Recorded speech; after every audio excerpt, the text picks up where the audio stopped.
ಮೀನುಗಾರಿಕೆ ಸಲಕರಣೆ ಕಿಟ್ ಮೌಲ್ಯದ ದರವನ್ನು 10,000 ರೂಗಳಿಂದ 20,000 ರೂಗಳಿಗೆ ಹೆಚ್ಚಿಸಿ ಮೀನುಗಾರಿಕೆ ಚಟುವಟಿಕೆಗಳನ್ನು ಉತ್ತೇಜಿಸಲಾಗುವುದು.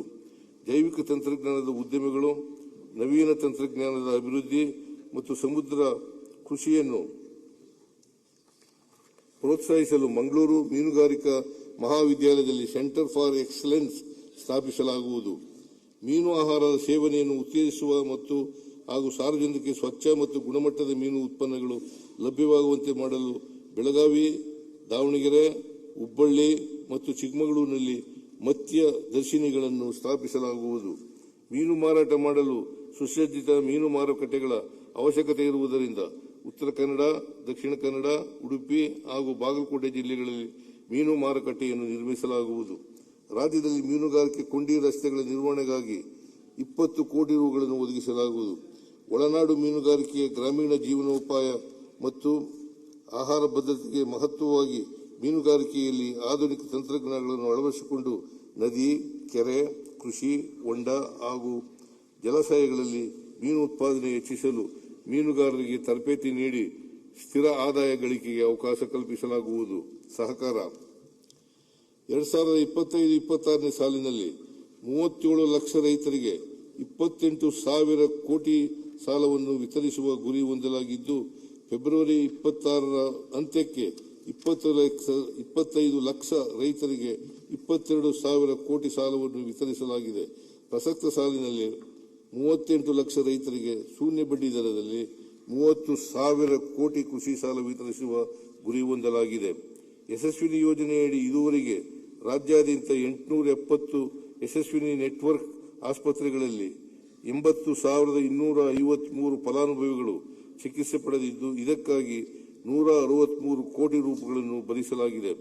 ಪ್ರಾಥಮಿಕ ಕೃಷಿ ಪತ್ತಿನ ಸಹಕಾರ ಸಂಘಗಳು ಕೇಂದ್ರ ಪುರಸ್ಕೃತ ಗಣಕೀಕರಣ ಯೋಜನೆಯಡಿ 3,863 ಪ್ಯಾಕ್ಸ್ಗಳು ಗೋ ಲೀವ್ ಆಗಿದ್ದು ಆನ್ಲೈನ್ ಸೇವೆಯನ್ನು ಒದಗಿಸುತ್ತಿವೆ.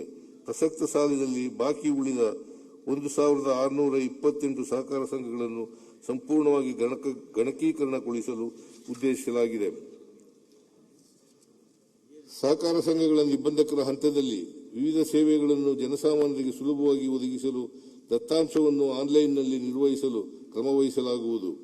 ರಾಜ್ಯದಲ್ಲಿ ಹೆಚ್ಚಿನ ಪ್ರಮಾಣದಲ್ಲಿ ಬೆಳೆದ ಮೆಕ್ಕೆಜೋಳದ ಬೆಲೆ ಕುಸಿತದಿಂದ ಸಂಕಷ್ಟಕ್ಕೀಡಾದ ರೈತರ ಹಿತ ಕಾಪಾಡಲು ಮಾರುಕಟ್ಟೆ ಮಧ್ಯಪ್ರವೇಶ ಯೋಜನೆಯಡಿ ಮೆಕ್ಕೆಜೋಳ ಖರೀದಿಸಲು ನಮ್ಮ ಸರ್ಕಾರ 100 ಕೋಟಿ ರೂಗಳ ಆರ್ಥಿಕ ನೆರವು ನೀಡಿದೆ. ಕರ್ನಾಟಕ ರಾಜ್ಯ ಉಗ್ರಾಣ ನಿಗಮವನ್ನು ಆರ್ಥಿಕವಾಗಿ ಸದೃಢಗೊಳಿಸುವ ನಿಟ್ಟಿನಲ್ಲಿ ನಿಗಮದ ಅನುಪಯುಕ್ತ ಆಸ್ತಿಗಳನ್ನು ನಗದೀಕರಣಗೊಳಿಸಲು ಉದ್ದೇಶಿಸಲಾಗಿದೆ. ಪ್ರಸಕ್ತ ಸಾಲಿನಲ್ಲಿ ಮೈಸೂರು ಬೊಂಬು ಬಜಾರ್ ಮತ್ತು ಹುಬ್ಬಳ್ಳಿ ಕಾಟನ್ ಮಾರ್ಕೆಟ್ ಕೇಂದ್ರಗಳಲ್ಲಿ ಸಾರ್ವಜನಿಕ ಖಾಸಗಿ ಸಹಭಾಗಿತ್ವದಲ್ಲಿ ವಾಣಿಜ್ಯ ಸಂಕೀರ್ಣ ನಿರ್ಮಾಣ ಮಾಡಲಾಗುವುದು. ಕೃಷಿ ಉತ್ಪನ್ನ ಮಾರುಕಟ್ಟೆ ಸಮಿತಿಗಳ ಕಾರ್ಯಚಟುವಟಿಕೆಗಳನ್ನು ಸಂಪೂರ್ಣ ಡಿಜಿಟೈಸ್ ಮಾಡಲು 10 ಕೋಟಿ ರು ವೆಚ್ಚದಲ್ಲಿ ERP ವ್ಯವಸ್ಥೆಯನ್ನು ಜಾರಿಗೊಳಿಸಲಾಗುವುದು. ನಬಾರ್ಡ್ ಸಂಸ್ಥೆಯ ಸಲಹೆಯಂತೆ ಪ್ರತಿ ಜಿಲ್ಲೆಯಲ್ಲಿ ಜಿಲ್ಲಾ ಸಹಕಾರ ಬ್ಯಾಂಕ್, ಸಹಕಾರ ಕೇಂದ್ರ ಬ್ಯಾಂಕ್ ಸ್ಥಾಪಿಸಲು RBIಗೆ ಪ್ರಸ್ತಾವನೆ ಸಲ್ಲಿಸಲಾಗುವುದು. ಜಲಸಂಪನ್ಮೂಲ ನದಿಗಳು ನಮ್ಮೆಲ್ಲ ಮಾನವ ಸಮಾಜ ಮತ್ತು ಸಂಸ್ಕೃತಿಗಳ ಜೀವವಾಹಿನಿ.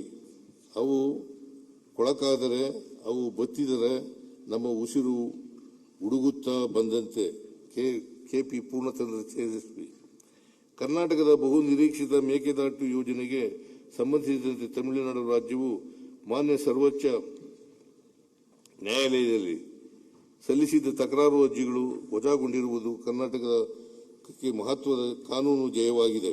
ಈ ತೀರ್ಪಿನ ಹಿನ್ನೆಲೆಯಲ್ಲಿ ಯೋಜನೆಯ ವಿಸ್ತೃತ ಯೋಜನಾ ವರದಿಯನ್ನು ಶೀಘ್ರವೇ ಸಿದ್ಧಪಡಿಸಿ ಅನುಮೋದನೆಗೆ ಹಾಗೂ ಅರಣ್ಯ ಪ್ರದೇಶದ ಬಳಕೆಗೆ ಕೇಂದ್ರ ಸರ್ಕಾರಕ್ಕೆ ಪ್ರಸ್ತಾವನೆ ಸಲ್ಲಿಸಲಾಗುವುದು.